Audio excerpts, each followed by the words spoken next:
And greetings, welcome to The Dividing Line. It is a Wednesday and it is in the afternoon sometime, and we're only doing one Dividing Line this week, and the reason for that is probably the first thing we'll talk about real quick, and that is on Friday evening, we will be having a debate in Rapid City, South Dakota. The first time I've ever been to Rapid City, South Dakota. And looking forward to meeting the Saints up there. And it's gonna be a little cool looking at the weather. I'm gonna have to. I had packed all my winter stuff away. I'm gonna find something, I suppose, to be able to do some running or whatever it is I'm gonna do up there. Anyhow, Friday evening there, Lord willing, will be a live stream. Look, maybe I'm just negative Debbie Downer or whatever. Live streams sometimes work and sometimes they don't. And my experience is that live streams from a established location, like churches and stuff, like when we had the live stream from South Africa, stuff like that, they tend to work. Live streams from remote locations like a hotel don't tend to work. That's just, I'm hoping I'm wrong. I'm really, but there are going to be so many people wanting to watch this live that I don't know that the company that's doing it really understands how many people are going to be slamming that stream. So, yeah, well, we'll see. Anyway, we'll see what happens. We hope it works. The debate begins at 6 o'clock their time. I don't know, to be honest with you, which time zone that is. I really don't. I live in Phoenix. We don't play with clocks, and I'm really hoping that all the rest of you will stop doing that insanity in the near future. The debate is going to be highly predictable. If you have taken the time to look at any of the materials from Iglesia ni Cristo, they don't vary. They've got one script. They've got one set of arguments. You're going to be looking at John 17:3. You're going to be looking at some passages from 1 Corinthians. You're going to be looking at your standard run-of-the-mill subordinationist argumentation. And they just don't change. That's how they do things. And so obviously, there's a tremendous amount of assumption of Unitarianism rather than proving Unitarianism.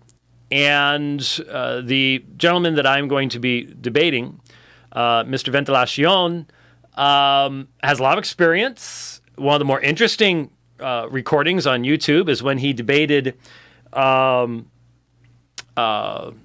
Keating of Catholic Answers. This was back when Carl did debates, when Carl was still young. This is sometime in the 80s. And it was very interesting. Very, very interesting. And I think this will be just as interesting, if not more. So my big concern for the debate is simply this.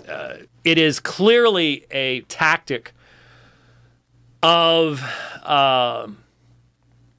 INC, Iglesia ni Cristo, in debates to utilize the audience packing their speaker. Remember what happened with Tim Staples? Eucharist, blah, and everybody's, yes. And, everyone stop thinking immediately, type of situation. And that happens a lot where Mr. Ventilacion will make a completely undisputed assertion. There's only one God. And the whole debate has to come to a grinding halt where everybody applauds and woo. And, I'm sitting there going, yeah, we already knew that. Could we get back to the debate now? But that takes up a tremendous amount of time. And so the moderator is going to have to very strongly encourage the audience to behave as adults during the course of the debate and not to interrupt, not to applaud, not to interrupt. And to be honest with you, there's nothing new about that. This is just standard stuff for every debate that I go to. I mean, it's normally not even discussed.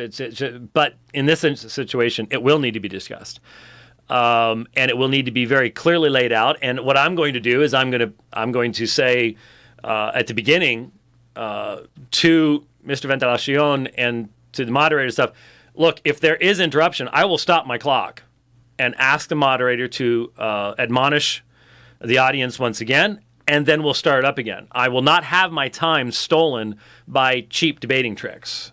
This subject is too important. And so that's the big thing, is please pray that that will be taken care of, controlled, shall we say, in what happens on Friday evening. And please, we want as many INC folks as possible to see this, not only live, but certainly when it's posted. So pray for the recording, the sound recording, the whole 9 yards, because I think it's very, very important. Then I'll be doing a conference on Saturday, talking about a number of different issues that are relevant up there in South Dakota, and preaching on Sunday, and get back on Monday. Much longer flight than would be necessary if there's such things as direct flights, but I get to fly all over the United States just to get to Rapid City. That's not unusual in those situations. I'm home only a brief period of time, just a couple weeks, before the longest overseas trip of my life. And obviously, we need your help financially for this trip. It's just a lot of legs and all sorts of things in this trip, which will take me from here to London, from London to Wittenberg, from Wittenberg to the Czech Republic, from Czech Republic to Ukraine, Ukraine back to London, and London home. Over 3 weeks, which is way past my expiration date. Obviously concerned about staying healthy, and things like that. Just aside from all of the speaking and the teaching and everything else that I'm going to be doing during that time period, we need your assistance financially. There's a travel link on the website. You can help us to make that happen. But we just posted on Facebook, or actually Peter D. Williams just posted on Facebook, and I think I shared it, the event announcement thingamabobby for the debate on May 15th at the Brompton Oratory, an incredible location. If you've just Google Brompton Oratory, hit images, and you'll see what I mean. That's Peter D. Williams' church there in London, and we will be debating the Marian dogmas. Are they authentic Christian doctrine? And this is a Roman Catholic Protestant debate, and the program that Peter D. Williams and I did on the Reformation will actually air this Saturday, which is great because they'll be able to promote the upcoming debate as part of the discussion. Like I said, it was the conversation that Peter D. Williams and I had was a really, really good conversation. Unlike people like Peter Stravinskas, Peter D. Williams reads my books and is very familiar with my positions and my arguments, and that makes for a much better conversation. You don't have to be explaining everything. You don't have to be dealing with citations of Jimmy Swaggart, that kind of stuff. And so I am really looking forward to not only the airing of that conversation this coming Saturday on Unbelievable, Justin Brierley's program, Premier Christian Radio, but then the debate on May 15th. So to my friends in London, it'd be great to have you all come out that evening. That's all I'm doing in London this trip. Will be that debate. We may get some incredible pictures because someone who loves to take pictures is going to fly in and take pictures. So you know who that is. So there could be hundreds of pictures, really high quality pictures of the event. And then from there, the next day to Berlin, and from Berlin via train to Wittenberg for the Hirzenkonferenz, also known as the Shepherds Conference in Germany. Notice I said that all to avoid saying the German Shepherds Conference, which everybody just immediately starts laughing about. So got that, and then teaching the next 2 weeks between Czech Republic and Ukraine. It's going to be really intense. And realize I get back June 4th, 3 different churches in July in Colorado, preach at my church first part of August. Then it's back to London and South Africa at the end of August. September is the Reformation Tour. Twice to Dallas in October. And probably looking at Washington, D.C. in November. Yeah, really? Uh-huh, yeah. So that travel link will be very, very, very, very, very useful. Please help us with that. So a tremendous amount of stuff going on. Your prayers very much needed for this incredibly busy year and all the incredible opportunities that we have. And of course, in the midst of all this, I have writing responsibilities that I am not getting to. I'm going to have to break my normal comfort zone and try to be writing on the road. It's very difficult for me to do, but I'm going to have to try to. And the possibility of a written debate, I can't give you any more details than that. The possibility of a written debate, a timed written debate this summer. When? I don't know. To stop sleeping, maybe? I need to find some way of doing dictation while on the bike. That's, if I could overcome the wind thing, maybe that's, and somehow get the breathing thing down to where that might be the only way to do this. Come to think of it, I don't know. But the possibility of a written debate this summer on a really interesting topic with a really interesting individual, and could be really cool if it ends up working out. I haven't heard back from the folks. I wrote back to them, but I haven't heard back from them. So, a billion things going on. And so that's better than sitting around watching the paint dry, I suppose. Now, as to the topics today, I would like to probably, at some point in the program, within like the next 45 minutes or so, open the phones. Let me see if I can remember. Oh, there's the phone number right there. 877-753-3341. 877-753-3341. We haven't had open phones in a while. They're always interesting, dangerous, but interesting as well. And it's not like we ever talk about anything controversial. Nothing controversial has been going on recently. And everybody loves me. No one ever says anything bad about me. So open phones, just probably no one has anything to ask about. But just in case, 877-753-3341, we'll get to those. Now, so many things to look at here. But I don't want to let this one get away. Sort of on a personal level, but hopefully useful to everybody. Over the weekend, I was, scanning through Facebook.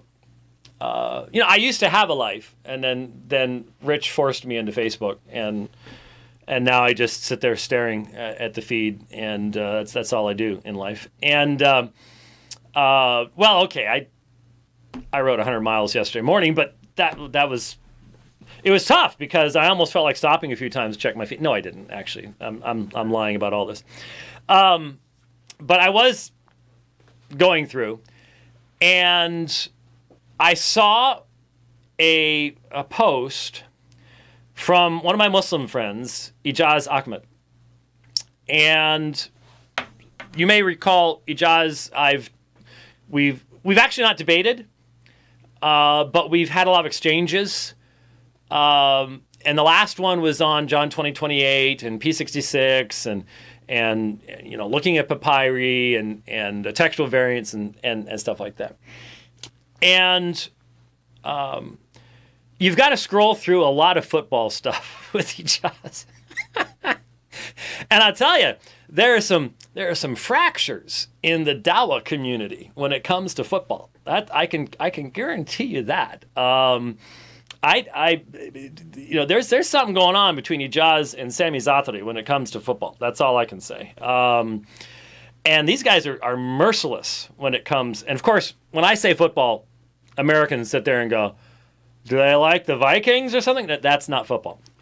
This is the sport where you actually use your foot and a ball, not hand egg. That's American. What's called American football is actually hand egg because you use your hands and an egg-shaped thing. So anyway, I'm sorry.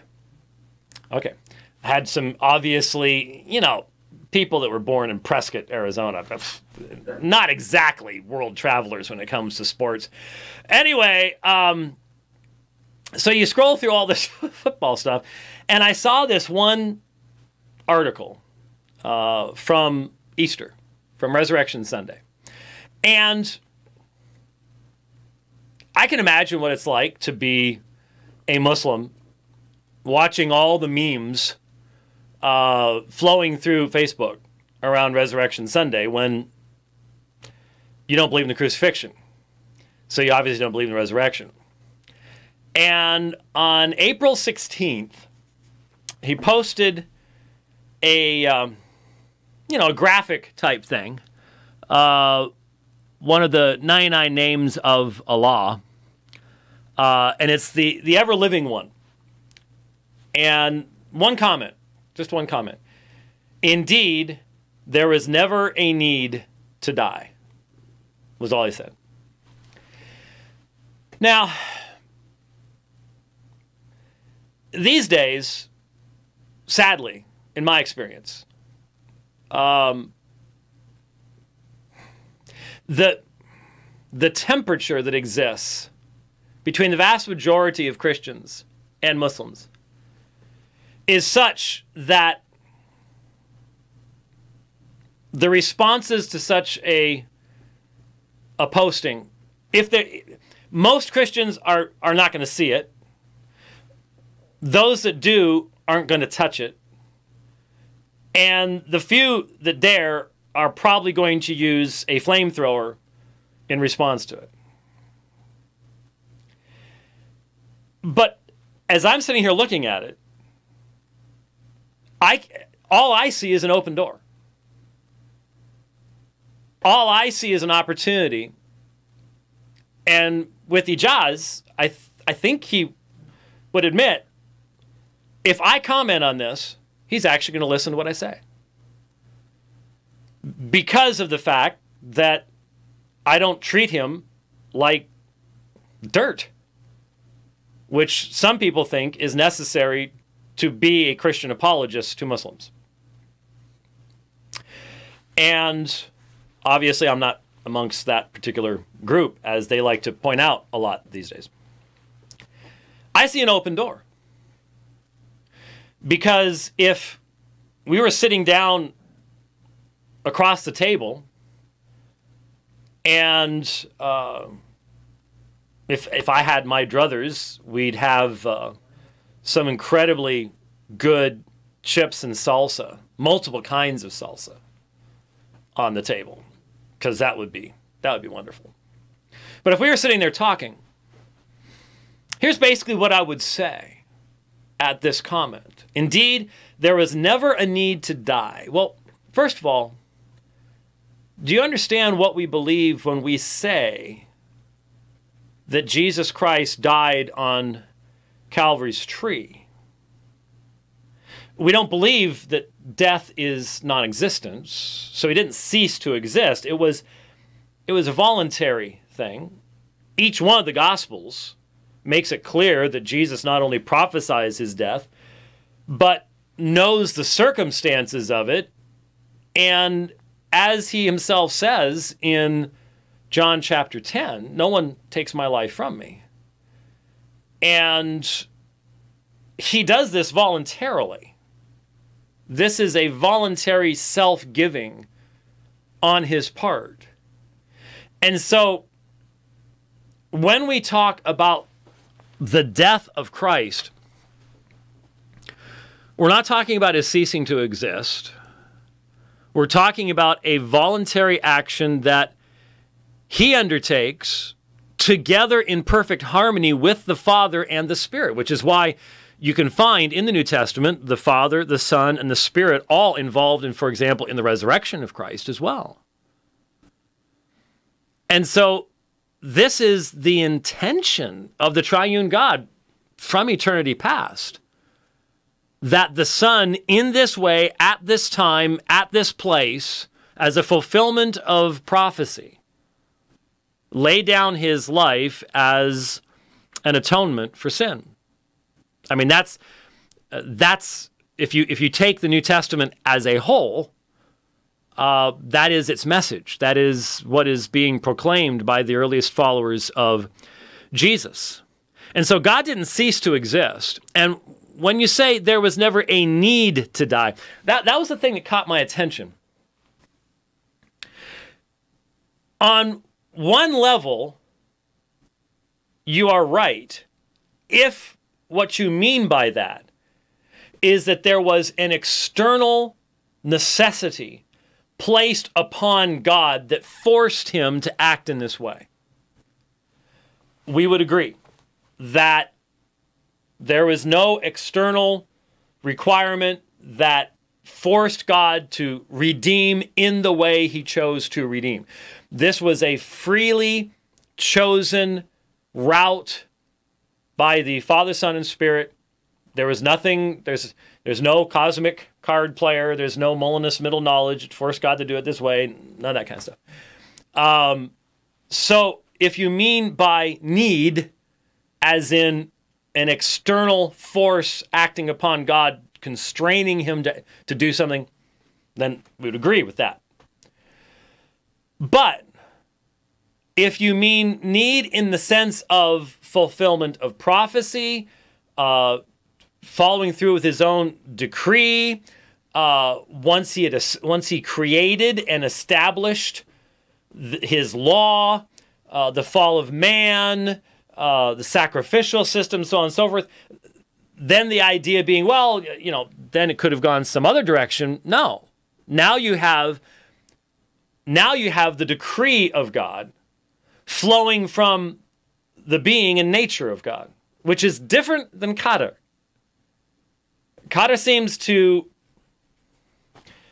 well, I don't want to go too deeply into all this because it takes a lot, but as I see, and I realize there's all sorts of different understandings of Qadar as far as Muslims are concerned, but and especially how it interfaces with man's will and predestination and all that rest of that kind of stuff. I get that.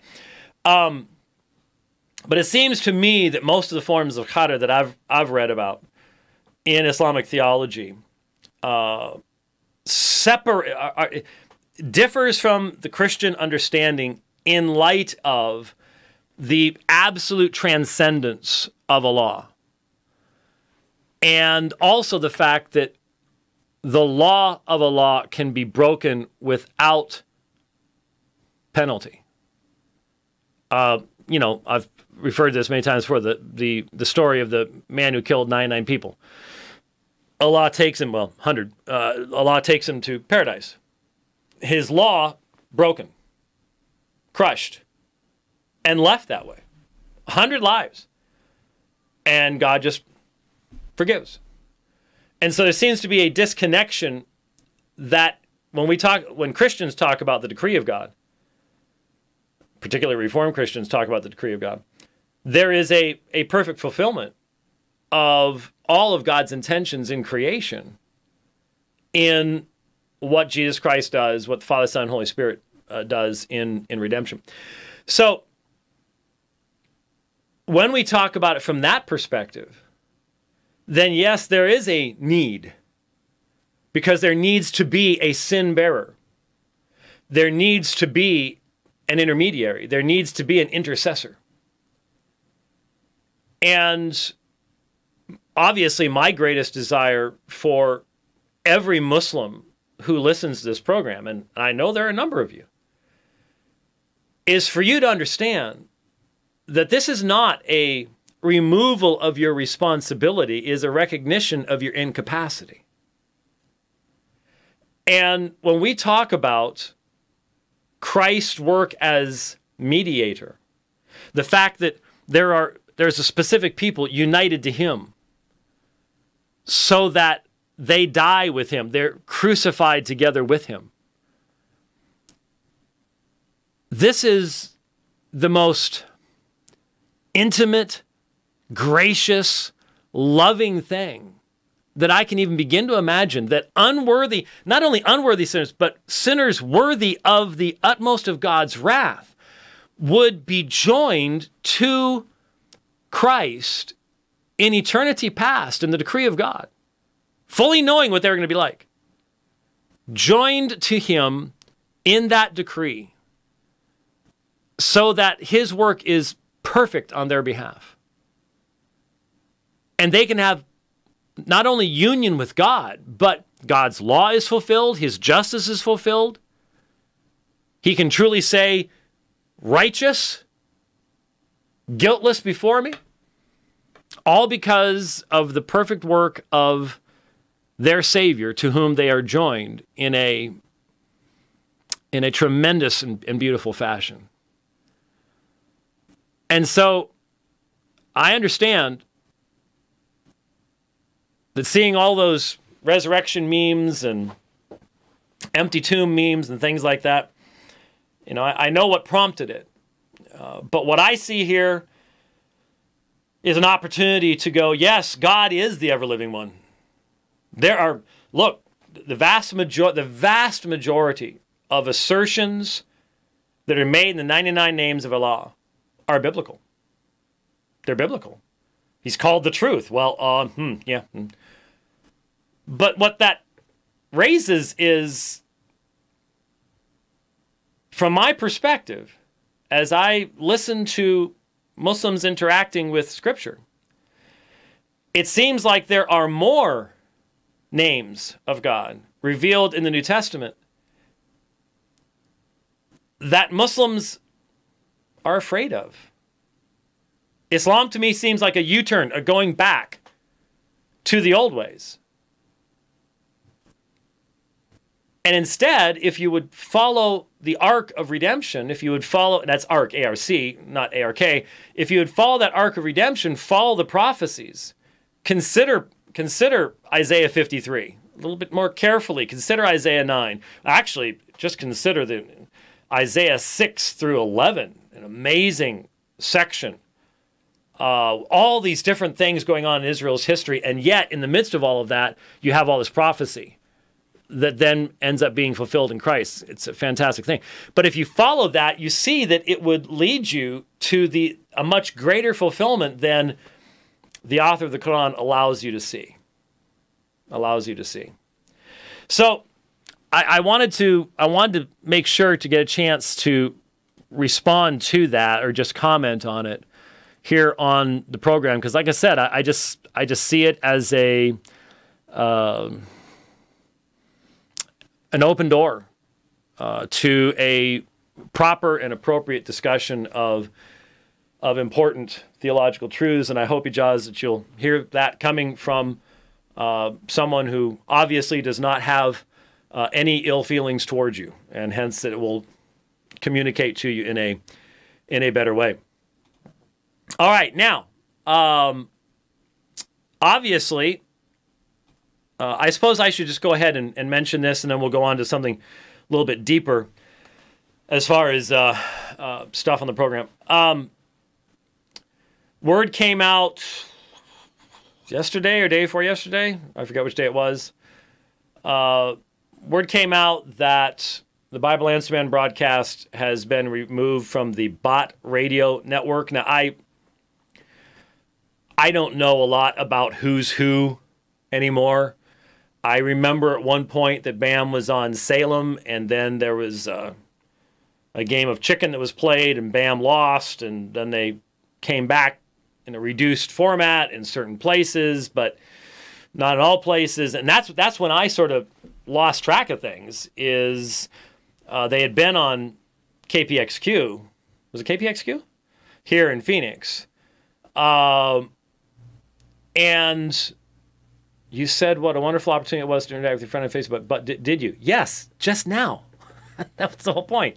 That was the whole reason I did it, is he listens to the program. So Anyway, it was a Twitter thing, and someone's asking me, so did you interact with him? I guess with the Ijaz thing. I was like, yeah, just now for 20 minutes. It's a whole lot easier to do it here than it is on Facebook. I mean, you know, yeah. So a squirrel, yeah. Well, that's the way it is.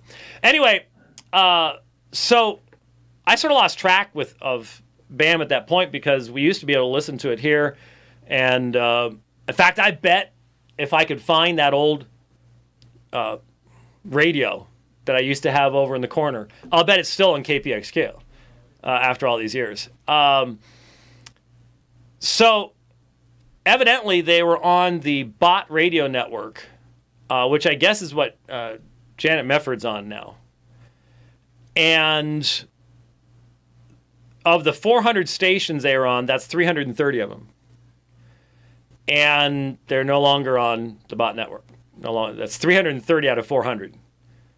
That obviously is a huge, huge percentage of your coverage. And, you know, I'm like, what was expected? I'm still left sitting here going, you didn't think this through? You didn't sit here and go, well, you know, I have a feeling that the vast majority of folks in our audience are probably going to not like this. Or just go, hey, we're just defending mere Christianity anyways. Somebody in channel doesn't like the attitude that I had, but see, that what they didn't see is that on the tweet, there's 2 question marks. And everybody knows what 2 question marks means, right? We've developed a whole new way of communicating that is actually not overly accurate. Anyways, so it saddens me what has happened, obviously. I'm glad that I'm seeing at least some conversations in social media that are getting back to some fundamental issues in regards to Eastern Orthodoxy, the centrality of justification, centrality of sola scriptura, that kind of stuff. But most of the conversations, let's just be honest, are not real good. I haven't taken a chance, haven't looked back at it, but last night, or was it yesterday afternoon, a graphic was posted on the Bible Answer Man Facebook page, a quotation from a female Eastern Orthodox writer on, shouldn't have been sola scriptura, but on solo scriptura, because that's what she was describing. I wrote a fairly brief, response to it. I guess on the Bible Answer Man Facebook page, it started getting pretty ugly. And if you really want to see people get upset, quote early church fathers that contradict either Roman Catholic or Eastern Orthodox views, especially on Scripture. And that's not difficult to do. In fact, just remind you of the 3-volume set by David King and Bill Webster on this very subject. The 3rd volume is just a compendium of citations from the early church fathers on these particular topics. And it's good stuff, very good stuff. And people started quoting a few of those, and it got pretty nasty. But anyway, I don't know what the future holds in any way, shape, or form. But look, I would, we're not in any network anywhere, but I would expect rather cataclysmic results if I decided to make some kind of a move like Hank Hanegraaff did. And it just strikes me as very odd that there would be any surprise on the part of Mr. Hanegraaff or those immediately around him that there's been the kind of reaction that there has been. So, yeah, I'm well aware of what has happened. People kept sending me stuff. And so I'm aware of what happened there. I meant that in a loving tone and not sarcastic as you're making my comment out to be. Well, then why'd you put 2 question marks and now 2 exclamation marks? Well, look, when people say, but did you, 2 question marks, that communicates to me, so did you? And yeah, I just did. That was the whole point of it. Real question is exactly, are you still sitting after a 100-mile bike ride yesterday? Well, it's better than standing, truly. Okay, nothing too much there. And then every once in a while, I do follow Patrick Madrid, and every once in a while some Roman Catholic thing pops up on my screen. I'm always like, what's that? Oh, okay, that's right. Anyway, probably the big thing everyone was commenting on yesterday, other than the BAM stuff, was seems like every time an article gets posted, it's further documentation of what we've been saying about, well, the Mere Christianity movement. I mean, like I said last week, I was not aware of Hank Hanegraaff's constant utilization of that language. So every time that I've talked about, up until last week, that I've talked about the Mere Christianity stuff, I was talking about William Lane Craig. I'm talking about that Mike Licona, William Lane Craig, Frank Turek group of apologists. I wasn't even thinking of Hank Hanegraaff. I bet you there were a bunch of people in the audience, though, that were thinking, wow, he's taking shots at Hank Hanegraaff. Didn't even know he used the terminology, because that's not terminology that he was using back when I was in the program years ago. So there you go. And yes, I am aware, by the way, of the Pulpit and Pen article today.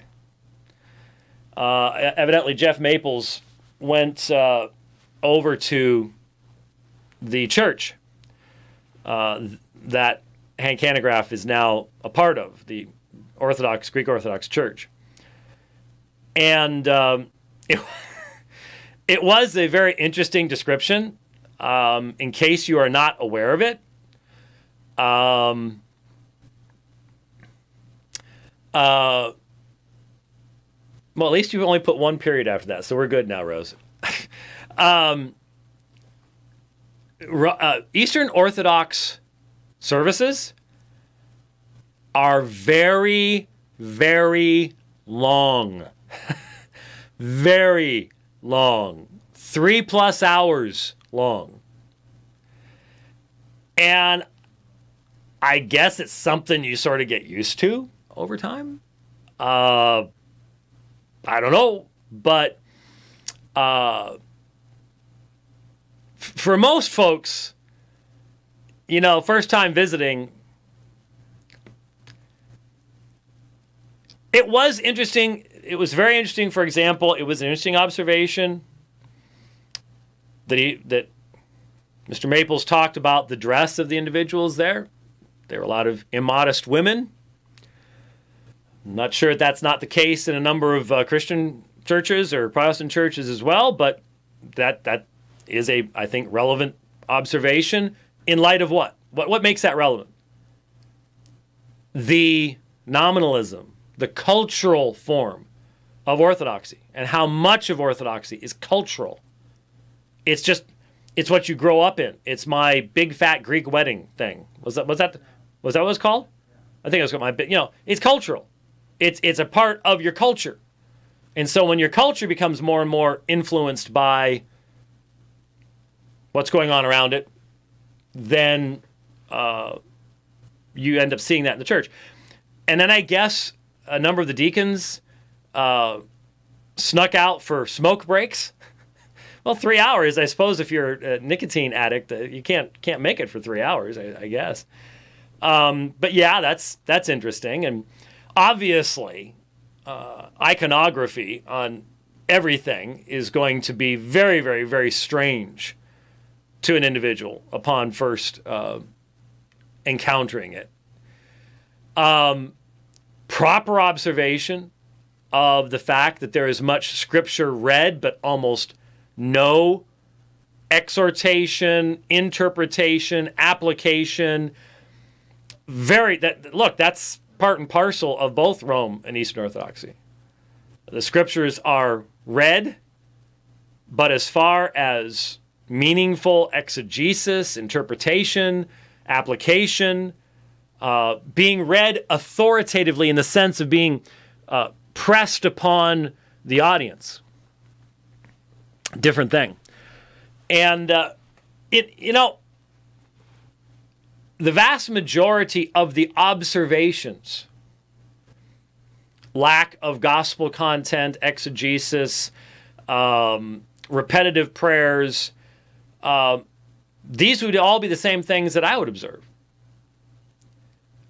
It's just, when it comes to JD and Jeff Maples and the Pulpit and Pen guys, it's, the difference between us is not so much what we believe, but it's like, if I'm going to write about something, I'll write with this pen, and they're going to write with this one that has acid in the ink.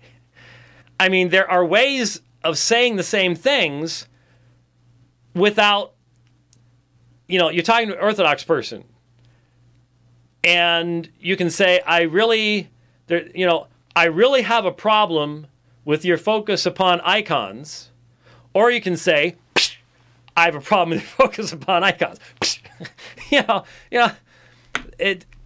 It just seems like it'd be fairly obvious that leave it to the reader to fill in some of the outrage.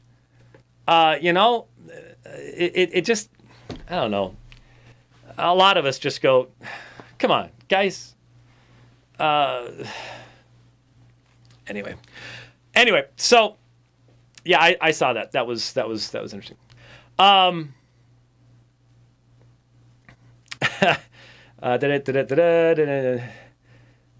John Caldwell says he does talk about mere Christianity, but Christianity in crisis. Okay, well, I certainly don't remember it during our conversations, but anyway. So yeah, or as someone says at channel, do not use a cannon to kill a mosquito.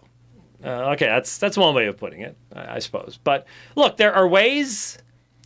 I just think there are more effective ways of expressing disagreement without just automatically throwing in all these adjectives just to make it real obvious that you think that this person or this position is pure and utter heresy. Sometimes communicating with clarity will communicate that without having to use all the excess words. But anyway, wasn't going to go there, that's for sure. The other big thing was William Lane Craig. And let me just dive into this real quick because I want to get to the phones. I am a great admirer of yours, despite being a non-religious theist myself. For the sake of full disclosure, I have never been able to bring myself to take atheism seriously, and I'm convinced on purely philosophical grounds that the atheist worldview is consigned to logical absurdity. That said, I have never been able to bring myself to subscribe wholeheartedly to any religion either, and this for a variety of different reasons depending on the religion under discussion. However, since you are a Christian, I will limit myself to the principal reason why I cannot bring myself to accept Christianity, to which I have yet to receive a satisfying response. I figure if I won't get a compelling answer from Dr. William Lane Craig, then most likely no such answer is available, at least for now. Oh, okay.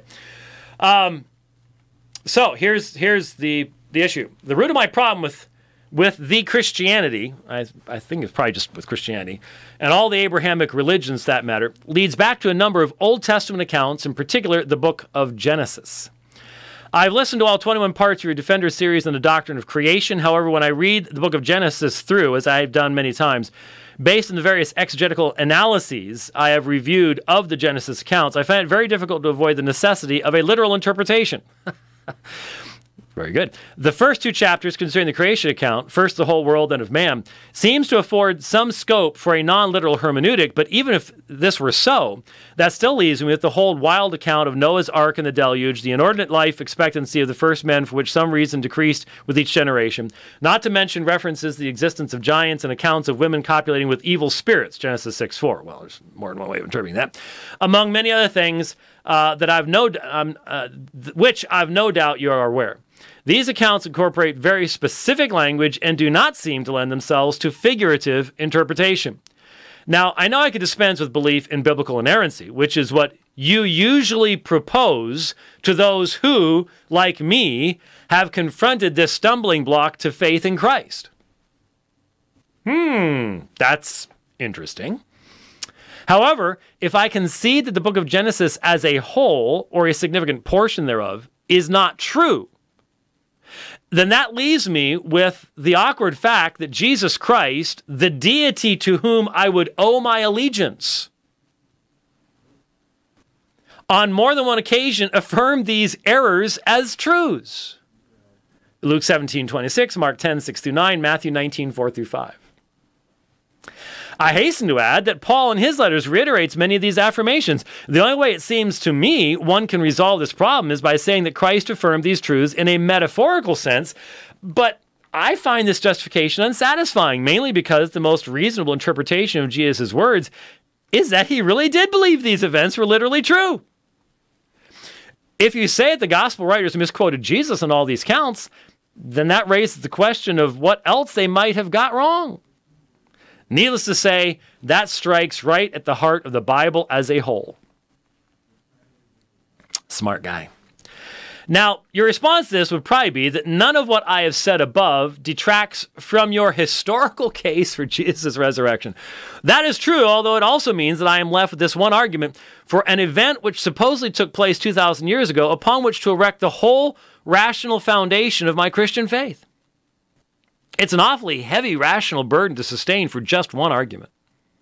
However, I think it's probably even if I were to acknowledge Jesus rose from the dead, it seems to me that I am not in a position to know for certain what God wants from me, since his repository for truth is in effect fundamentally tainted and therefore can't be trusted.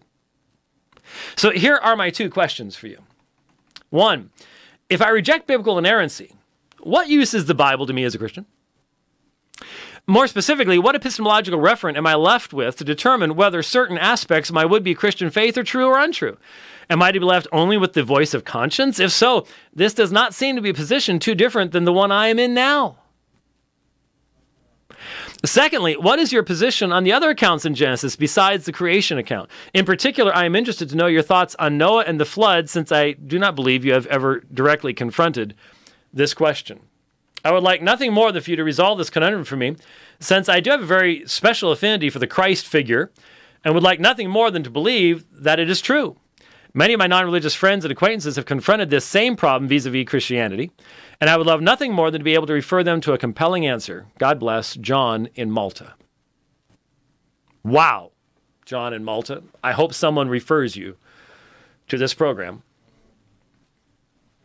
Fascinating insights into the very criticisms that I've been making of the William Lane Craig, Mike Licona, Andy Stanley, Mere Christianity. All you need is the resurrection. You don't need to really know what it meant or why it was necessary, and you don't need all those prophecies and all the rest of that kind of stuff. And let's just close our eyes to the fact that Jesus's view of the Old Testament is not the view of the Old Testament that we're actually most comfortable with today.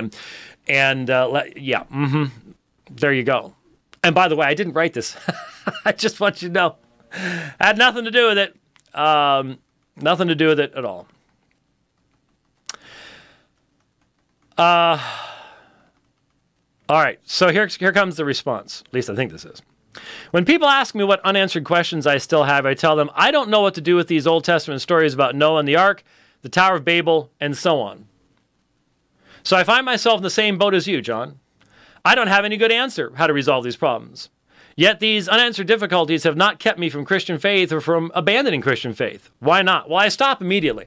I just want to hear, I want to make sure people hear that a man that many people consider to be the leading Christian apologist in the English-speaking world, when faced with the obvious reality that the one he says created all things, the one that he says he himself is dependent upon for his own personal salvation, clearly believed these things and taught these things, that when faced with those issues, he's left going, I don't know.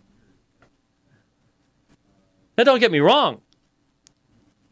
I recognize that in our secular, rationalistic world, the existence of supernatural events in the past is considered to be foolishness. But that's what the resurrection is. It's a supernatural event. The virgin birth, supernatural event. I guess that's why we noted earlier that, don't worry about the virgin birth thing either. You know, just all we need is one supernatural event. Well, John recognizes, well, that's an awfully slim basis for this whole big thing I'm supposed to be believing. Yes, there were supernatural events in the past. And there was a reason why those supernatural events took place then in opposition to at other points in redemptive history. So you see, when you have a decree of God, when you have a God who's working things out in a particular fashion, then you have a basis for saying that there is a reason why there were supernatural events taking place in the establishment of the covenant people of God or at creation itself and things like that, that would not be normative in other situations, in other places along the line of redemptive history that is under God's sovereign control. It's not just, here's a place where not only your standard synergistic systems can't really hack it, but Molinism can't either, because remember, God's working out a particular plan, but it was the one that the guy dealing the cards gave him. He ran all the numbers. This is the best I could do. Here we go. Not exactly a firm foundation either. And it's something about theology matters. Yeah, theology matters. Well, a large part of the reason, as you note, is that the truth of what C.S. Lewis called mere Christianity doesn't stand or fall with such questions. Mere Christianity denotes those central truths of a Christian worldview, which evidently do not include the supernatural characteristic of Scripture. If a person believes that God exists and raised Jesus from the dead in vindication of his allegedly blasphemous personal claims, this says clams, but I'm sure they mean claims. We could do something about textual variants there, but we won't. Then one ought to be a Christian, and the rest is details, a matter of in-house debate among Christians. Now, stop right there. Stop right there. I reject that. Absolutely. And I call on everybody else to reject it too.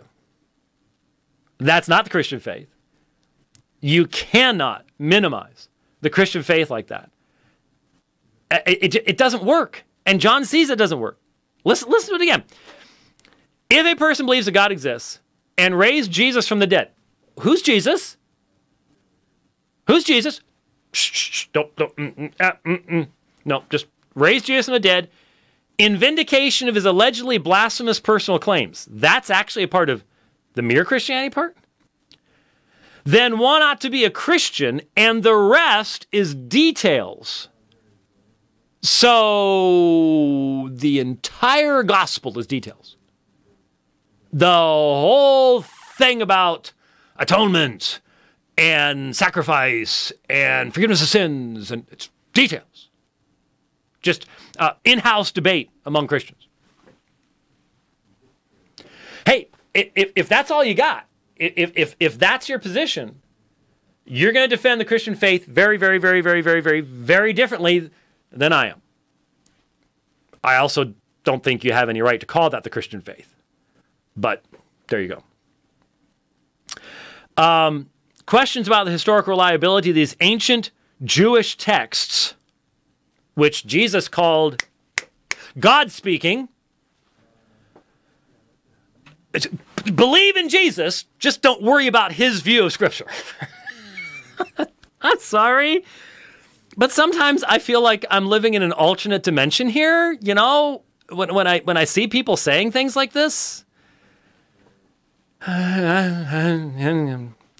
questions about the historical reliability of these ancient Jewish texts just has no direct bearing on whether God exists or Jesus of Nazareth rose from the dead. Can you imagine any historian denying the historicity of some event in the Gospels because, say, the story of Babel is a myth? Well, now what did Jesus do? Well, you've just made the stories in the Gospels completely disconnected from the very redemptive history that the writers of the Gospels say they're a part of. What are you going to do with this poor person once you cajole them into some kind of free will decision? What do you give them then? You've got no foundation. You've chopped everything up into pieces already.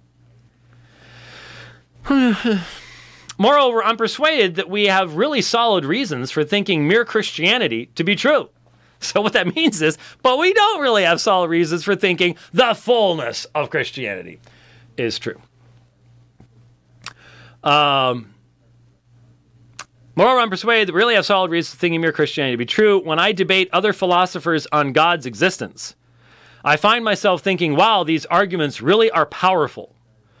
The historical credibility of the Gospels commends itself increasingly to historical scholars. It just amazes me that the central facts undergirding the inference to Jesus' resurrection are accepted today by the wide majority of scholars, and the flimsiness of the objections of skeptical scholars is shocking. Well, here again you have the appeal to majorities and to scholarship, which of course goes both directions. All depends on how you want to define scholarship and where you want to draw the line as to what the percentages are and everything else. I wouldn't worry that this leaves us depending on just one argument for something that happened 2,000 years ago. I would. I think John's exactly right. John recognizes this minimum facts, mere Christianity, resurrection alone thing leaves you with nothing. You can't ask who Jesus is. You can't ask what redemption is. You can't talk about the gospel. You can't talk about union. That's all secondary stuff. Secondary stuff. The crucial time gap is between the time of the original events and the time when they were recorded, not between the time they were recorded and today. Well, if you mean textual, okay. Good evidence doesn't become bad evidence just because of the passage of time. So long as the gap between the events and the recording of them is short, it doesn't matter how far into the past both the events and the records of them have receded. Moreover, it's misleading to say this is just one argument. We're talking here about historical records of the life and teachings of Jesus that are far better than what we have for many of the major figures of antiquity. Well, that's true to a sense, you know, as long as you accept the testimony of the Gospels. But you've got a problem if you don't accept them as inspired records, because then you take the John Dominic Crossan route and you really only have one testimony, Mark, because Matthew and Luke are just following him and John's unreliable.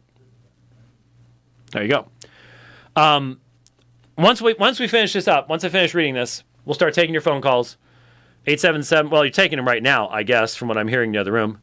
Let me look here. Oh, yes. Look at all those. Woohoo. 877-753-3341. And as you note, Jesus of Nazareth is an incredibly compelling figure in his own right, whom we ought to take seriously rather than dismiss. In fact, I'd want to turn the tables on you and say that you're placing an awfully heavy burden on just one argument, namely Jesus' citation of these Old Testament stories as a basis for denying either the historical credibility of the Gospels or the inference to Jesus' resurrection. Ugh. I've tried to block that particular sales people, and I've even stayed on the line, and then they just hang up on you. Anyway, look, I think you're totally missing at that point. Craig totally missed the point, and John has it right.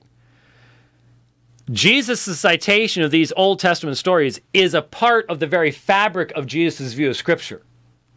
You can't just dismiss that.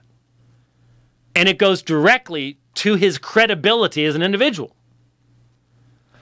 But then notice where we go from here. Remember, William Lane Craig is Christologically weak. Heretical in being some of his rejections of certain things.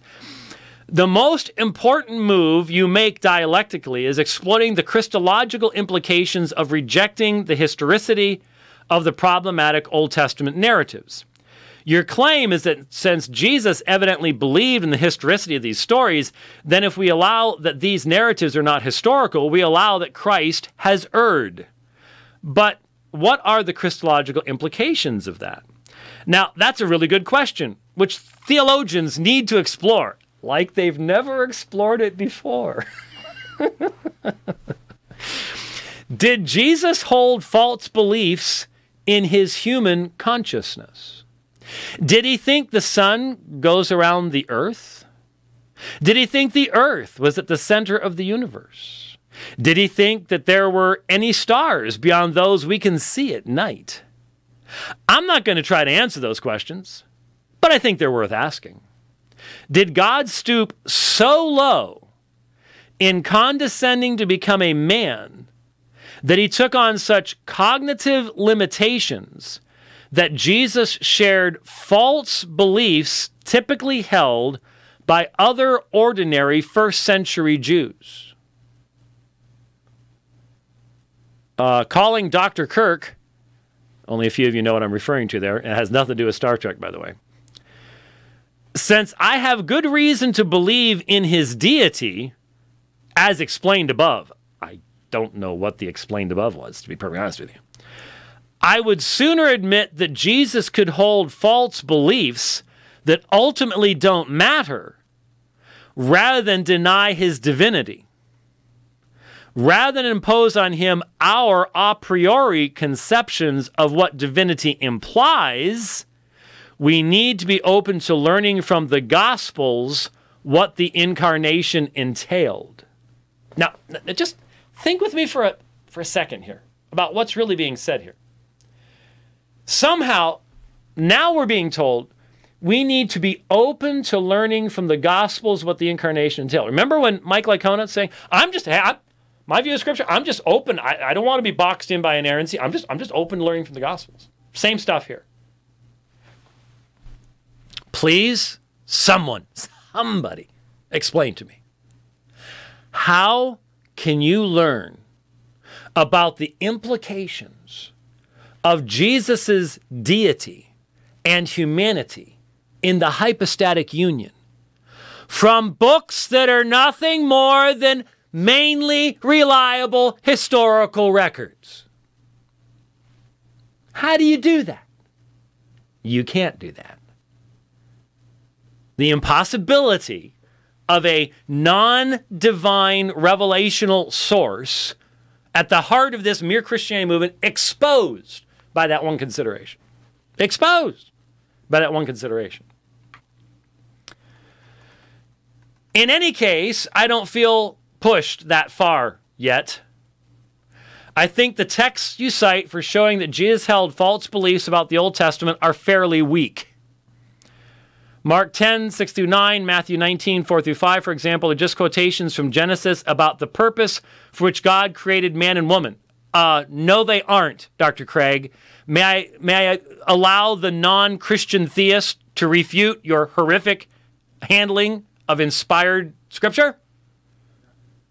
You can look at Matthew chapter 19 and say it's nothing more than quotations from Genesis about the purpose for which God created man and woman. Jesus said these are the words of God. He takes the Scriptures more seriously than you do. Oh my. So your only example of any force is Luke 7. We've got laughter in the other room. Is Luke 17, 26 to 27, where Jesus says, just as it was in the days of Noah, so too it will be in the days of the Son of Man. They're eating and drinking and marrying, being given in marriage until the day Noah entered the ark and the flood came and destroyed all of them. But this reference, like Jesus' reference to Jonah, is compatible with citing a story to make one's point. I might say to someone, just as Robinson Crusoe had his man Friday to assist him, so I have my wife Jan to help me, without thinking to commit myself to the historicity of Robinson Crusoe, sorry. I know. It. So what you're saying, Dr. Craig, you see, if you said that, your audience all knows that Robinson Crusoe is fiction. So are you actually suggesting that Jesus operated on the basis of assuming that his listeners thought that Moses is fiction? Do you think Moses is fiction? We seem to have New Testament examples of this phenomenon. For example, Jude 9 mentions an incident in the Assumption of Moses, an apocryphal work which was never part of the Jewish canon of Scripture. That's true. There is no question that the inspired writers can make reference to stories that were prevalent in their day. No problem. The Jews recognized that the Assumption of Moses was not Scripture. So they would not be confused by it. None of that addresses the reality that every single time Jesus quotes from Moses, it is God speaking. Do I need to remind you of Matthew chapter 22? Have you not read what God spoke to you saying? And then he quotes from the Pentateuch that this is God speaking. And so much so God speaking that he holds men 1,400 years later accountable for God having spoken it to them. That's not the same thing as you have with a reference to a popular religious work of the day to make a point. 1 Timothy 3:8 makes a comparison to a couple of characters named in Jewish Targums, Dead Sea Scrolls, and rabbinic traditions, which were similarly never part of the Jewish canon. Yeah, but they were names given to individuals who, well, they're to a story that takes place in the Pentateuch. Are you saying that the story is likewise fictional? Such comparisons do not commit the authors to the historicity of the characters or events. We may have something similar in Romans 5:7, where Paul says, indeed, rarely will anyone die for a righteous person, though perhaps for a good person, someone might actually dare to die. I do not see that one at all. Sorry. Simon Gathercole, a fine New Testament scholar, points out that Paul is appealing to a common motive in Greco-Roman culture of someone stepping forward to die in the place of another. The most famous example in antiquity was Alcestis in Euripides' play by that name, who volunteered to die in the place of her husband, King Admetus. Alcestis was celebrated for centuries, and her name is to be found even in epitaphs on Christian graves. Gathercole thinks that in Romans 5:7, Paul may actually be thinking of Alcestis. He says, in effect, Alcestis was willing to die for her beloved husband, but Christ died for his enemies. So saying would not commit Paul to the historicity of this purely literary figure, as if anyone in the audience didn't already know that. The huge chasm here is that Jesus doesn't treat the Pentateuch, and his audience does not treat the Pentateuch or view the Pentateuch as fiction. In any case, having utterly failed there, in any case, how can we be sure that the Old Testament stories are false? Well, that might have been a good place to start. Several years ago, an article caught my eye about two secular geophysicists who think the flood of Noah could have been a catastrophic local event caused when the Bosporus Straits, which were formerly closed, opened up, causing the Mediterranean Sea to spill through and create what is today the Black Sea. I never cared to look into it because, as explained above, I just don't think it matters much. But maybe something of the sort really happened. Wow. What?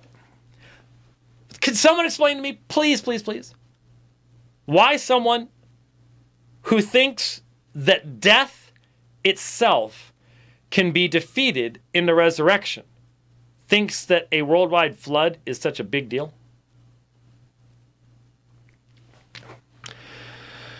All right, so I'm not convinced that the Christological consequences you fear are so drastic as you think. Well, I'm sorry, John, you're not going to buy this, and you shouldn't. So as to your specific questions, Okay, this is last section, then we're going to go to the calls. I'm sorry. If I reject biblical inerrancy, what use is the Bible to me as a Christian? More specifically, what epistemological referent am I left with to determine whether certain aspects of my would-be Christian faith are true or untrue? Response he's given: I'm not advocating that you reject biblical inerrancy, but if you do, the Bible would be of use to you as a guide to theological truth. Galileo wisely said that God gave us the scriptures to tell us how to go to heaven, not how the heavens go. The great literature of the world shows us that works which are non-historical, like the plays of Shakespeare or the novels of Dostoevsky or the fables of Aesop, have important truths to teach us. It wouldn't follow from the non-historicity of certain Old Testament narratives that God's repository for truth is in effect fundamentally tainted and therefore can't be trusted. We know, for example, that the Gospels are credible historical sources, whatever you think of the early chapters of Genesis. Just use good principles of biblical interpretation and follow the evidence where it leads, while retaining an attitude of humility. And number two, what is your position on the other accounts in Genesis besides the creation account? As explained, I don't know what to think. Like you, I am baffled by some of them. I accept historicity as a sort of default position, but I have an open mind. I can live with uncertainty, confident in the truth of mere Christianity. It's at reasonablefaith.org. If you're sitting there going, no, you're making this up. No, it's the day we live in. It's the day we live in. And you need to understand the impact this kind of stuff is having. Collapsing, giving into our society, giving into the pressures, giving into the world. Yep. All over the place. All over the place. So I see someone in channel going, answer the phone, you coward.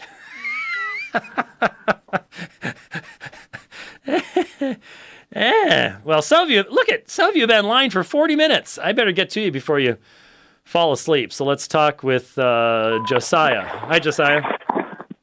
Hey, Dr. White. Thank you for taking my call. Mm-hmm.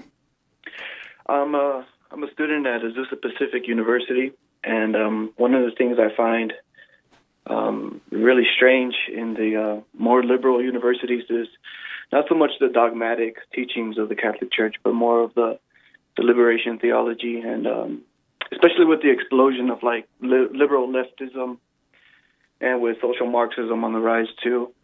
Liberation theology seems to be taking hold of a lot of millennial believers, and I just wanted to ask you, what do you think is one of the most fundamental problems with liberation theology? Well, obviously, this could be rather simple, but it's opposed to the Christian faith. I mean, it's Marxism in the garb of theology. We are seeing the impact of the fact that you have a pontiff in the Roman Catholic Church who is a liberation theologian at his heart. That's what he was most deeply influenced by. Down there in South America, liberation theology has been a central element of the Roman Catholic experience in South America for many decades now. And one of the reasons I've said this many times to my Roman Catholic friends, when the Vatican gets serious about enforcing Roman Catholic orthodoxy, then you can start talking about the papacy to me. But look, the Vatican has allowed this perspective to grow, and now has been infected by it itself. Fundamentally, Marxism is a man-centered philosophy. It does not have room for a transcendent God and for transcendent law, and therefore, no matter how much you try to Christianize it or try to soften it up, it is always going to lead to authoritarian systems that are fundamentally opposed to biblical principles. It's interesting that while it focuses upon man as an individual, it ends up dehumanizing man. And anything that's against a biblical worldview is going to do that in one way or the other. And we are seeing a tremendous rise in Marxism in the West. It's all over. These are Marxists in our universities who are trying to shut down any and all dialogue, debate, communication. We live in a day where people do not realize that this culture only a matter of 40, 50 years ago was in a death struggle with this stuff.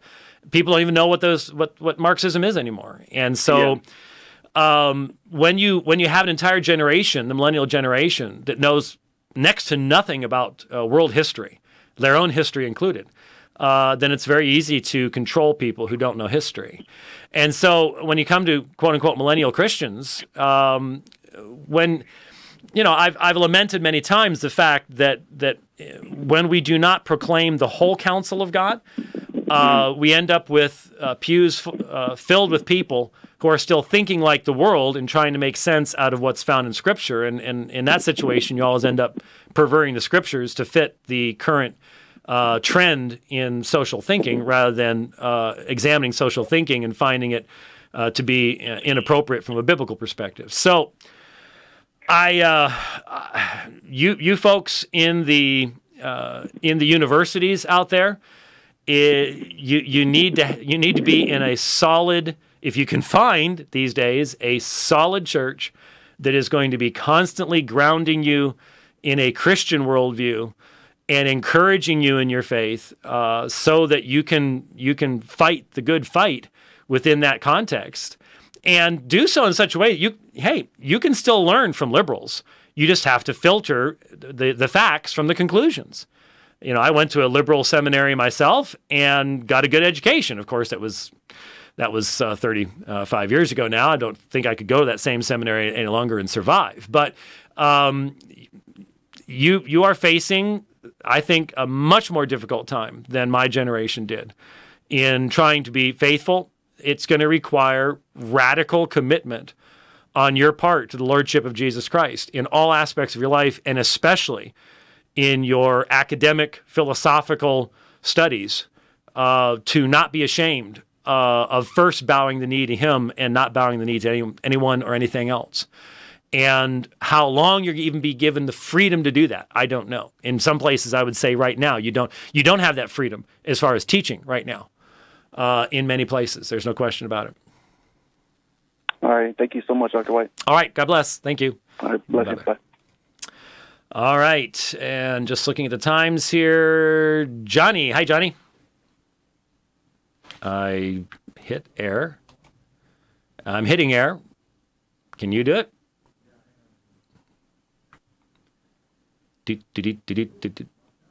He's gone? No? We're all locked out? What'd you do? The phone system just reset. That's exciting. It cleared everything. I'm sorry, Johnny and Thomas and Jeff. Please call back.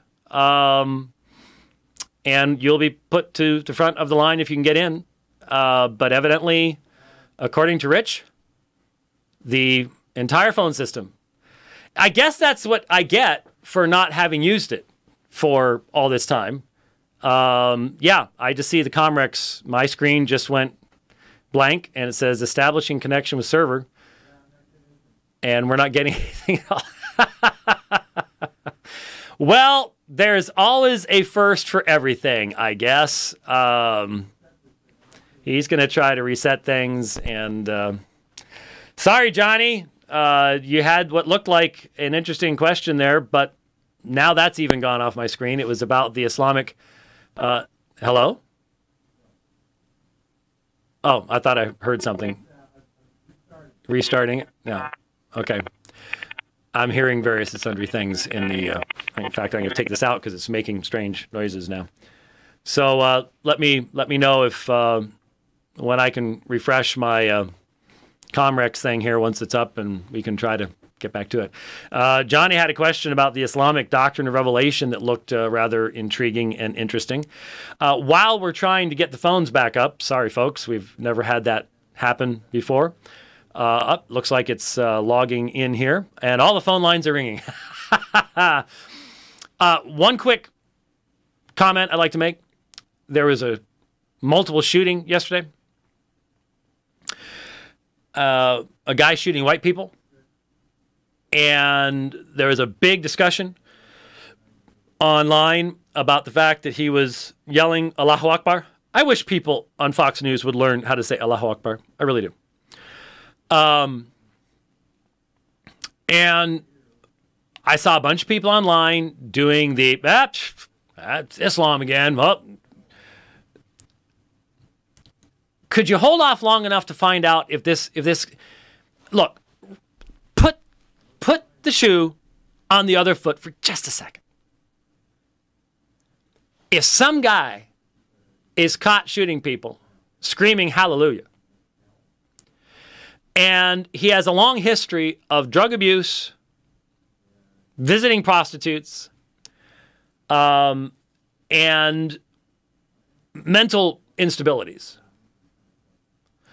are you going to sit back and go, oh, Christianity again? And are you going to appreciate that?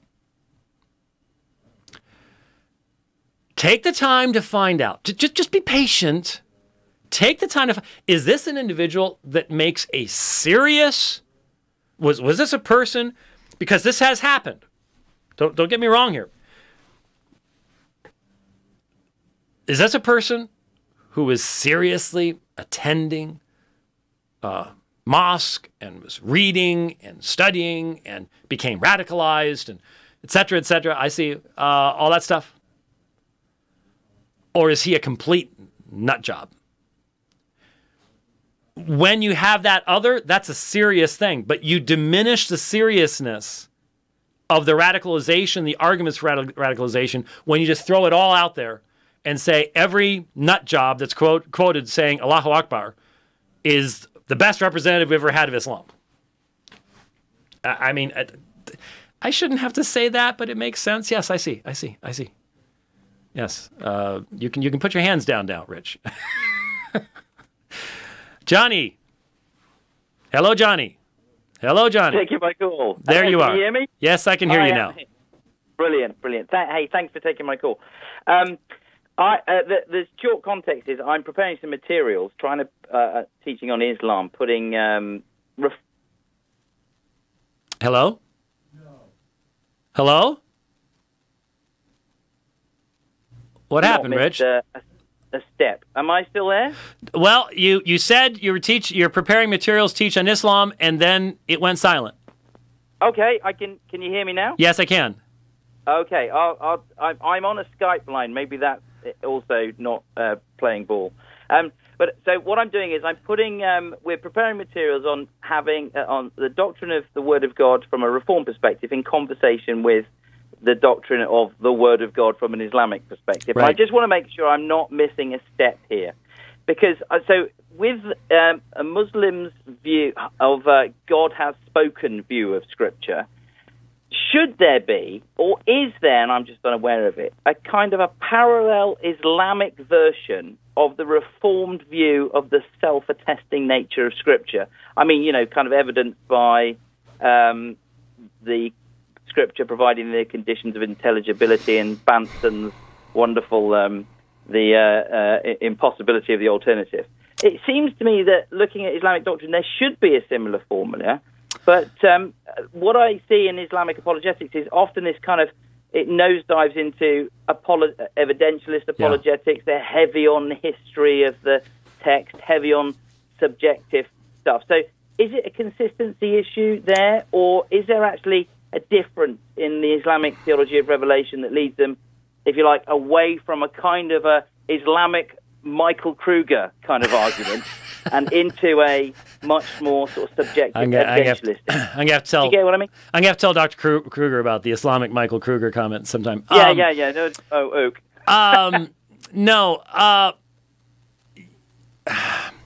I have not encountered what you're referring to. I have not encountered a Muslim argument. You're exactly right. The vast majority of Muslims to whom, the materials that I've read, certainly amongst those that engage in dawah,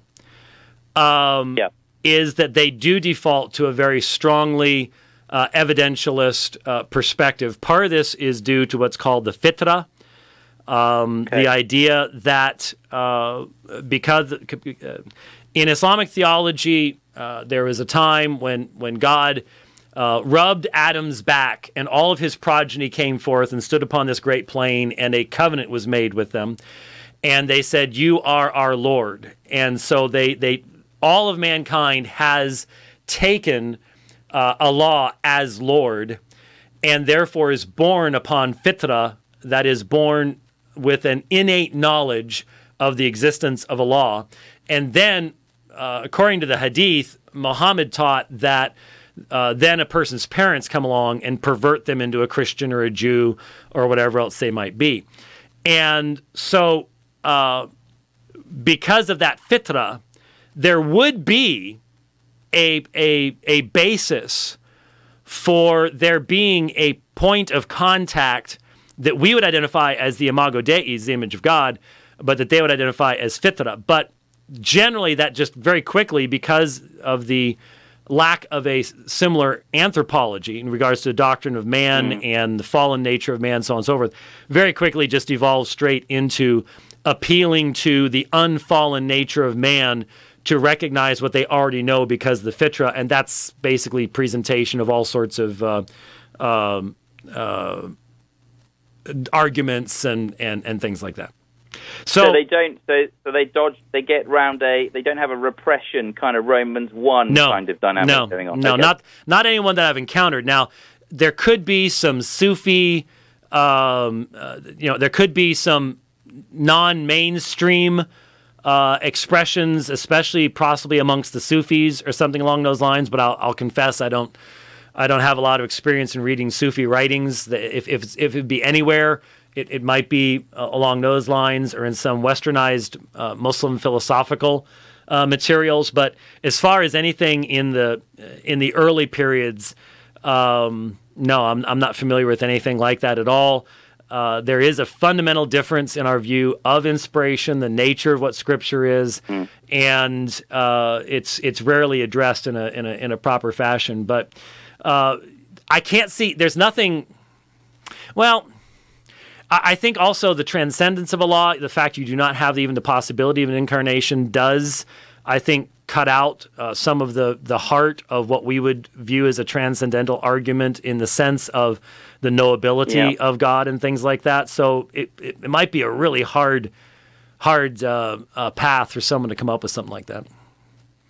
Okay, that's very helpful. There's a whole lot of other attending doctrines that are just not in place to make such a worldview work. Well, that's very helpful. Thank you, Dr. White. All right, now, are you in London?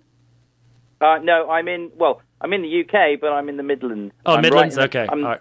I'm in the furthest point from the sea in every direction. Well, I was just going to say, we can use everybody we can turning out for the debate on May 15th. So, well, hey, we'll bring a crew down from our church up here in the Midlands. Sounds good. All right. Thank you, Johnny. All right. Thank you. All right. Bye-bye. Bye-bye. All right. Where do you want me to go next? All righty. Let's talk with Jeff. Hi, Jeff. Hi, Dr. White. First of all, I just want to say I'm really glad you're taking phone calls today. I've been meaning to ask you this question for a while, and it dovetails perfectly with what you're talking about. When I interact with a lot of Catholics, they bring up the Janus and Jambres and the rock and the desert sort of thing to prove that there was an oral tradition outside of Scripture. And I kind of followed Dr. Michael Brown on this question that I don't believe in an oral Torah for reasons that he kind of details, specifically like the incident with Josiah where they found the Torah. So if they don't remember what the written Torah is, I don't see it very likely that they remember an oral Torah. Right. So I was just wondering, based on everything you were saying today, because I don't want them... Because I know an argument saying that that the new like Paul is referencing it could be used against us with saying, oh, he's just using Adam as figurative, and I don't want to go that route. But at the same time, I don't feel comfortable affirming a Jewish oral Torah, and I just was wondering if you had any thoughts on the matter. Well, again, in dealing with Roman Catholicism, see, these are two different issues. The William Lane Craig utilization of this stuff, I felt, was completely inappropriate because it violates what the author, Jesus, the person speaking, and his audience would have understood concerning the nature of the Pentateuch and the writings of Moses. They were not functioning on the idea that this could in any way possibly be a fictional situation. So that doesn't follow. Secondly, when the Roman Catholic is utilizing this type of information, what they're trying to say is they're trying to find some way of saying, well, there was revelation that existed outside of what was found in the canon of Scripture, and as a result, then we can have these things like the bodily assumption of Mary and Immaculate Conception and papal infallibility and all these things that are defined by Rome as being apostolic, but simply are not found in Scripture. They're just, we can say they came from the apostles, but they were passed down in an oral fashion. And so there's two different purposes that's going on here that are going the opposite directions, because in essence, Craig is diminishing the body of infallible revelation, and they're trying to increase it by putting infallible divine revelation outside of the canon of Scripture. Right. I want to be consistent. That's my main concern there. Right. And so I don't have any problem with the fact that someone writing in the first century can make reference to literary works that existed in that day to make a point. That's not what Jesus was doing. That's not how anyone would have understood him to be speaking about Moses. And I gave the counterexample of Matthew chapter 22. In the same way, that doesn't mean that any of the works in which Janus and Jambres or the Rock or anything, that any of those things are actually containing divine revelation. And even the problem is, even Rome doesn't say that, because we know many of these works, and Rome has never canonized them. Rome has always said that these are non-canonical. And I just remind people of what Mitch Pacwa said when I asked him in 1999, our debate on Sola Scriptura. I said, Dr. Pacwa, can you identify for us a single place where we have, where Rome, how did I put it? Where Rome has dogmatically defined a single word that Jesus ever said that is not found in the text of Scripture. And he sort of looked troubled for a second and sort of went, well, no. Any of the apostles? Well, no. So Rome will say, on the one hand, we have this oral tradition. But then when you say, have you defined a single syllable of it, they go, no, we haven't. And so it becomes this nebulous thing that's totally under the control of the definition of the Roman magisterium. And so, no, I think we're being consistent, because on the one hand, we're saying to William Lane Craig, you are mixing context here, and the other people were saying, you can make, if the New Testament is being written today, and reference was made to something that happened in the New York Times or something like that, that doesn't mean the New York Times is divine revelation. And in between those two extremes, you have, I think, the consistent position that Christians have had down through the centuries. Right. So if Paul's using midrash, it doesn't mean Paul necessarily views that, of course, that those events were literal history. Right. And that the Roman Catholics are especially in a really hard spot to try to make that argument, because they themselves reject those written sources as having canonical status, even though it's obvious historically books like The Assumption of Moses and stuff like that have had huge impact upon their own theology. Well, the way I argued with the Catholics would say, assuming for a moment that it is historically accurate, that we only know it's historically accurate potentially because it was recorded in the New Testament. It's not like they can't tell us what is and is not historically accurate in Jewish oral tradition. Exactly. They can't do that for us. So, so it doesn't mean tradition can't preserve anything that's true. It just means that we just don't know. And I just think that oral Torah hasn't been preserved for, I guess, the reasons Michael Brown outlined. So well, anyway, so I've always pointed out that that the Korban rule was clearly a part of the oral tradition of the Jews in the days of Jesus. I mentioned that too. Yeah. Right, and yet Jesus held men accountable for examining those things on the basis of what was the common possession of everyone. I usually use Mark chapter 7 when they say the Bible doesn't teach sola scriptura, but right. I think they don't quite get it because I don't think they quite understand how Jewish oral tradition works. Right. All right, Jeff. All right. Thank you, sir. Thank you. God bless. Bye-bye. Bye. All right. Where do we... You just put your hands up in the air and go wherever. Okay, let's talk with Jonathan down in the Holy Land. That's you, Jonathan. Hello? Hello? Yes, sir. Yes, Dr. White. I was meaning to ask you about the doctrine of the Trinity in regards to the Mere Christianity movement, because how do they define what Mere Christianity is? Because Hank Hanegraaff was pointing to the Nicene Creed, but William Lane Craig openly rejects the Nicene Creed. I just find it baffling. Is how do they even come up with these definitions, even when some of these guys are openly rejecting classical theism and even the classical doctrine of the Trinity? Well, Hank and William Lane Craig would be defining mere Christianity in a different way. I think the reason that Hank is emphasizing what he's emphasizing about it now is he wants to try to continue being the Bible answer man, even though his fundamental commitments won't allow him to do that. And to do that by saying, well, look, I've always emphasized this mere Christianity thing. Well, Eastern Orthodoxy does not believe in mere Christianity. In fact, I can't think of anything that is more opposite to quote-unquote mere Christianity, in light of the fact that real Orthodox theology sees the liturgy of the church, sees the prayers of the church, the worship of the church, as a container of revelation. So much so, well, I happen to have the Greek Orthodox Catechism sitting right here.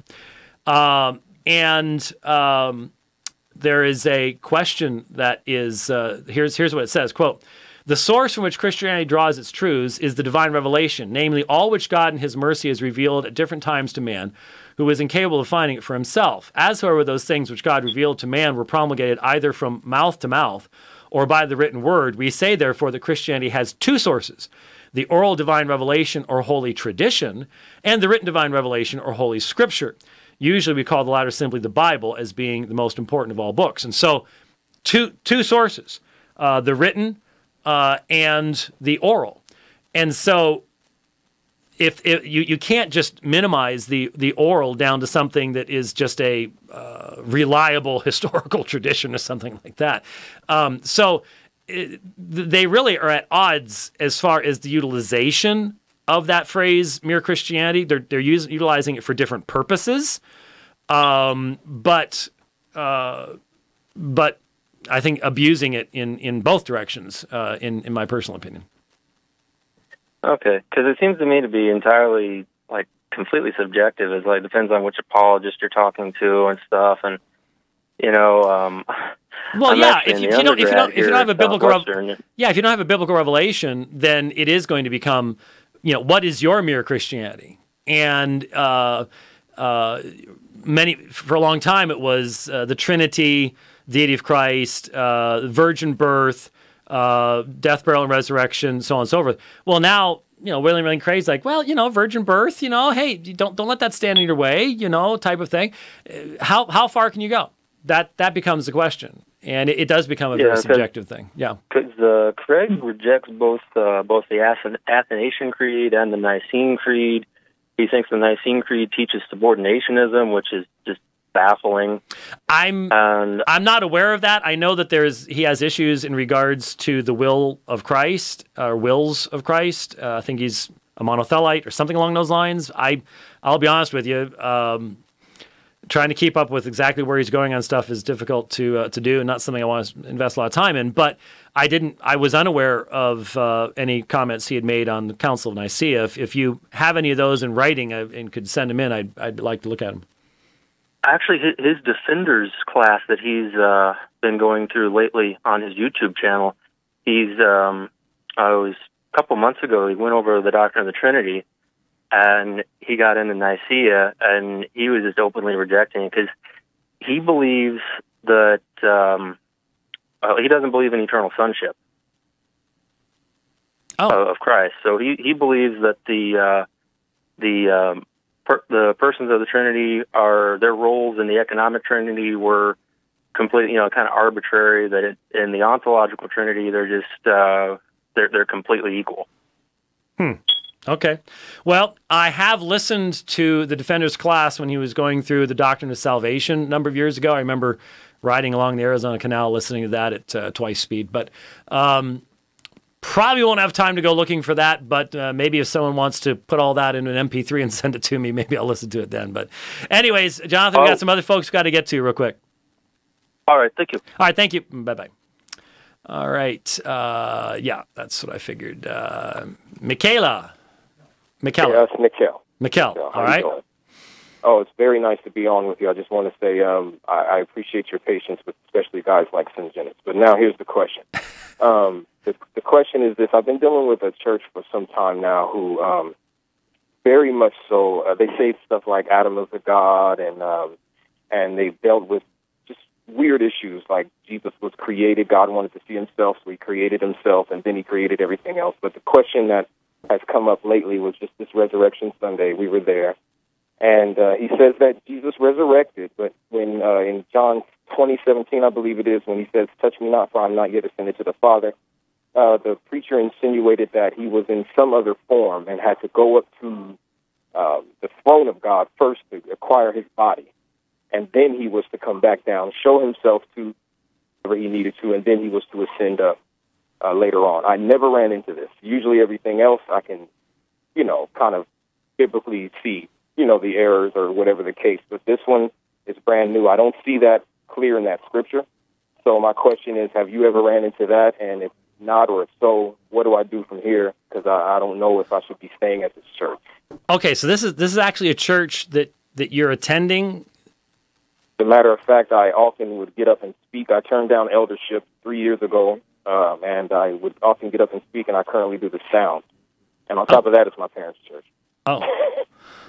Okay. Well, from what you were talking about earlier about Adam being a god and things like that, initially I thought you were talking about the Mormon church, but I've never heard of this mixture of things. It obviously, from how you've described it, does not strike me as a sound biblical church, one way or the other. And unless you're going there because mom and dad say you need to, I don't know how old you are, then obviously I would highly recommend finding a church that is orthodox in its beliefs, because this, it's very, very difficult to even interact with what you're saying, because something tells me there's probably far more fundamental issues than just an odd view of Jesus regaining his body or something. But it's really impossible for me to interact with something like that, because I don't know anything about the theology of this church. It just sounds extremely far removed from anything that would be considered orthodox. Well, they came from a pastor who's passed away. It was like an off-branch church, and they believed in the latter rain movement, the Manifest Sons of God movement. Well, and they believed that for a number of years. And recently they've been getting more involved in the Word, and I've been trying to be patient and just kind of deal with those things and just, have love. And there's a lot of things I had to learn over the years. Well, I hear you, but the church isn't for experimenting in theology. We need a place to go where we can actually be edified, and where we're not having to constantly fight a battle. I can understand being in churches that are somewhat sub-biblical because there's just nothing else in your area, but are still fully orthodox. It does not sound to me at all like this is an Orthodox church at all. And my concern is that trying to bring about Reformation in a true but sub-biblical church is one thing. Trying to bring about Reformation in an unorthodox church is something completely different, and generally not something I recommend to people because it can be very damaging to you personally. So I would definitely be looking for a sound place to go. All right. Thank you very much, Doc. Okay. Thank you. Thanks for calling. All right. Bye-bye. Bye-bye. All right. Let's talk with Tim. Hi, Tim. Hi, Dr. White. Thanks for taking my call. Yes, sir. I appreciate your ministry. I've been blessed by it over the years, as well as your commitment to fitness and cycling and all that.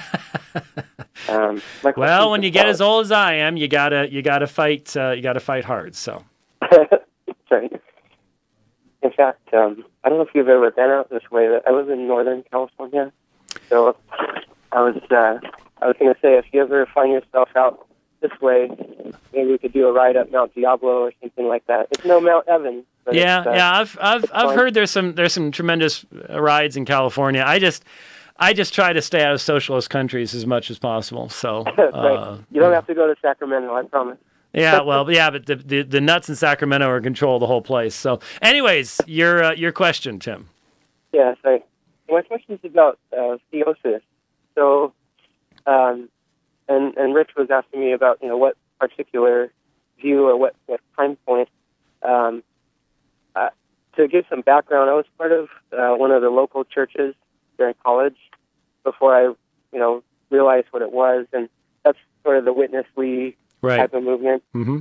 And so their view, as stated, was that that God became man so that in life and nature, not in the Godhead, man could become God. And my response at the time was that I believed that they were misinterpreting 2 Peter 1. But is there insight you have on how to confront that belief or that part of their theology?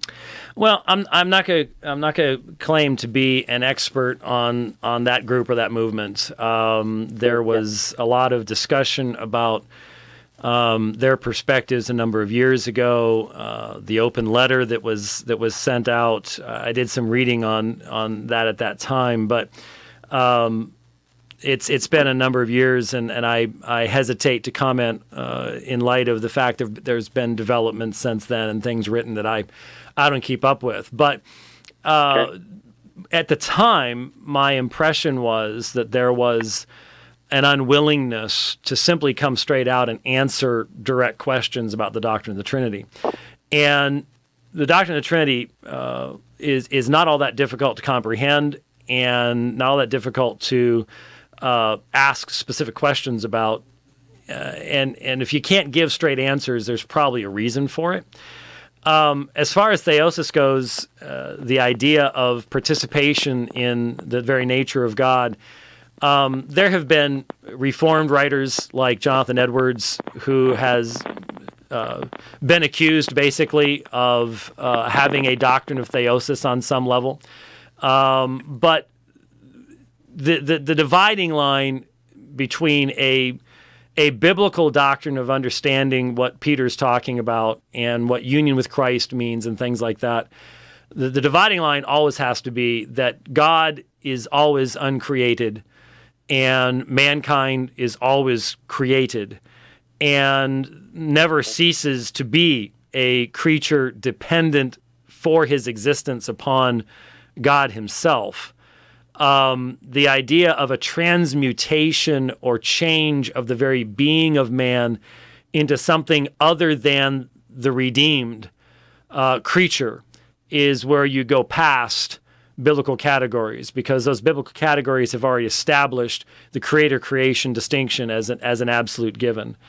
And so, depending, I don't know what their current views on this are, what they mean by it.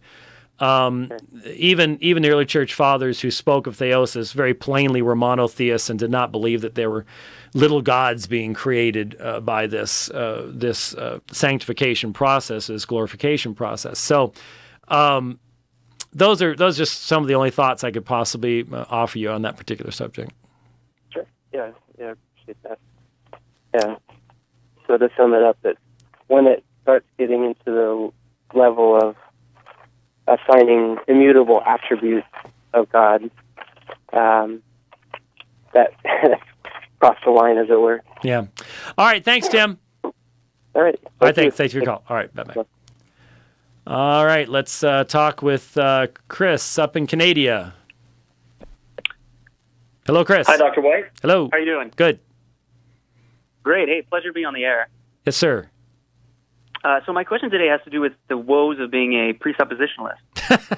I had a conversation with a friend about the flood and the historicity of Adam and Eve, and he wasn't convinced that there's any evidence for either of these, and basically challenged me to face, scientific evidence, historical evidence that these things never happened. And basically, I suspect he would equally doubt the Exodus and other events, recorded in the Old Testament. He does claim to be a Christian. And with that in mind, my question is this. As a presuppositionalist, how do I avoid falling into the trap of appealing to historical, archaeological, and scientific evidence with a fellow Christian who seems to already affirm the fundamentals of the faith? Well, you're talking...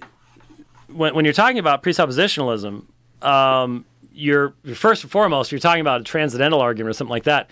You're primarily talking with individuals who are denying the existence of God. A person who calls himself a Christian has already, in some way, shape, or form, made a confession that God has spoken and revealed himself. So there is, evidently, on some level, they accept the concept of revelation. That Jesus is at least the revelation of God. Now, how they know that, well, that then takes us to the question of Scripture. But I mean, someone who would take the position that he's taking. It struck me when you first were describing him. I thought you were clearly talking about an unbeliever who is a naturalist or something along those lines. But then you caught me up when you said, well, by the way, he's a Christian. And I'm like, okay, well, that changes everything, because you're no longer seeking to bring this person to a recognition of the existence of the one true God. Evidently, this individual believes there is one true God who has in some way revealed himself in Jesus Christ, but now you're basically just going to be having to push the antithesis with the inconsistencies of the person's perspective. Just as we were talking about William Lane Craig, I'm sorry, if someone says, "Well, yeah, sure, I trust Jesus Christ for my salvation. I just don't happen to think that he was right about anything in history. I just don't think that. I think he had all sorts of false presuppositions, or he was just ignorant of this, that, or the other thing."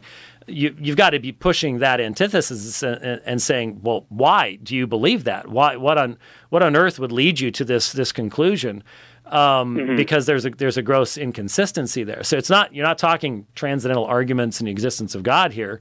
And if his argument is in fact that there are errors in Scripture, see, I think some presuppositionalists get the idea that the only thing they can ever talk about is the subject of the existence of God. I mean, evidences are, issues like history are perfectly appropriate things to discuss.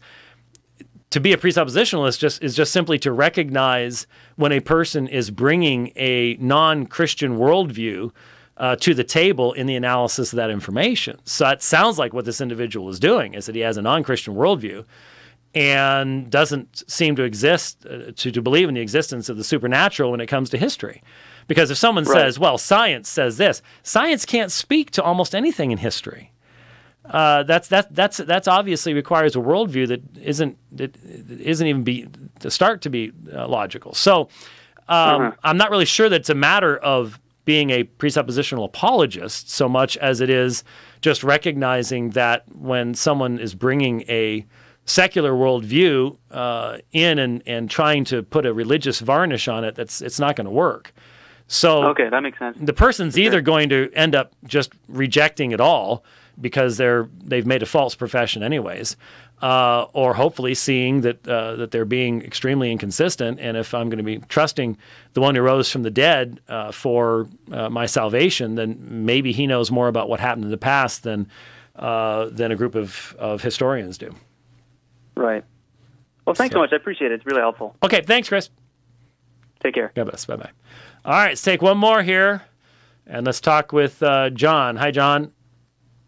Hi, Dr. White. You have a question about the prosperity gospel? That means you're going to be making a big donation to the ministry today to get your right leg lengthened? Is that what's going on? I don't know about that. But, yeah, I was having a discussion with a friend a few days ago, and I just made it clear that I disagreed with churches that preach the prosperity gospel. And so he asked me whether or not the prosperity gospel can bring salvation to people. If God's elect were to stumble into a prosperity gospel church and hear whatever presentation they have of the gospel, can that redeem them to Christ? Well, two things. First of all, I've said many times that God can draw a straight line with a crooked stick. So God can use all sorts of optimum presentations. The problem is the prosperity gospel doesn't present God as God and man as sinner who is incapable of saving himself. Many forms of the prosperity gospel have the idea that we're little gods and that we create our own reality and we speak reality into existence. And there's really, Jesus is born again in hell and all the rest of this absurd stuff that is more New Age wackoism than it is anything else. And so the real question is what's the absolute minimum level of gospel truth, and what's the minimum level of appropriate context? If you're presenting a Jesus to someone who is just mainly there to make your life easier and to provide you with the things you want and things like that, that's how is that really any different from the Mormon Jesus, who's just simply the spirit brother of Lucifer and one God amongst many gods? So those are all the issues that have to come in to answer the question. You'd have to know what context is being presented, how much truth is being presented. And in my experience, in the vast majority of these word faith contexts, there's not enough gospel there to bring about any type of redemption whatsoever. So, but that's going to differ from context to context. It's hard to answer in a black and white fashion. All righty? Yeah, I think that was helpful. Yeah, thank you so much. Okay, thanks, John. Thanks for holding on. Yeah. Appreciate it. Yeah. Thanks. Bye-bye. Yeah. All right. What's wrong? You're acting like you're the one doing all the work in there. Well, I'll tell you, man, that's never happened before. Yeah. Well, there's probably so much dust built up on the system. I'm sorry? Yeah, cobwebs. Had to blow the cobwebs off, then it started working. Yeah. So go ahead and blame me. That's everybody does. Everybody blames me for everything anyways. I'm pretty much accustomed to it. Hey, thanks for listening today. That was a mega-sized dividing line. I don't even know how to begin to describe this one. I'm just going to say lots and lots and lots of stuff and just leave it at that. Because how do you describe all that? We talked about religious stuff. Yeah, we did. We talked about religious stuff. So that's how we'll describe it. Thanks for watching. Hey, pray for the debate Friday evening, Lord willing. We'll be back next week. God bless.